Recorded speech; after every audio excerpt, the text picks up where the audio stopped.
வந்து இந்த கடவுளுடைய சக்திகள் எல்லாம் பிரித்து பார்க்க எனக்கு தெரியல. இவங்க தான் எனக்கு பிடிச்சவங்க அப்படின்ற மாதிரி எனக்கு என்னுடைய மனநிலைக்கு என்னுடைய தனிப்பட்ட கருத்து.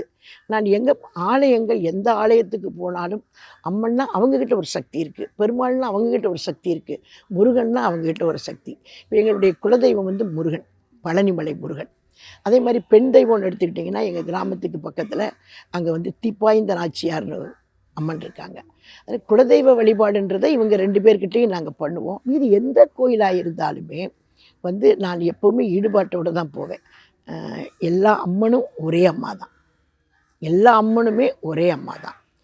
கோபமாக இருக்கும்போது அவங்க காளி ஆகிடுறாங்க, கோபம் இல்லாத நேரத்தில் அவங்க சாந்த சுரூபினி ஆகிடுறாங்க. அது சாந்தமாக நம்ம யோசிக்கிறோம். அது மாதிரி கடவுளுடைய அவதாரங்களில் அவங்க வந்து அவங்க எந்த நேரத்தில் காளியாக இருக்காங்க, எந்த நேரத்தில் அம்மனாக இருக்காங்கன்னா 2 பேரும் ஒன்று தான்.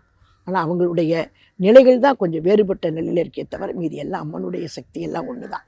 அதே மாதிரி பெருமாள் அப்படி தான், அவருக்கும் ஒரே பெருமாள் தான். அது எந்த நிலையில் இருந்தாலும் சரி நான் அப்படி தான் பார்த்து வழிபட்டுட்டு வர்றேன்.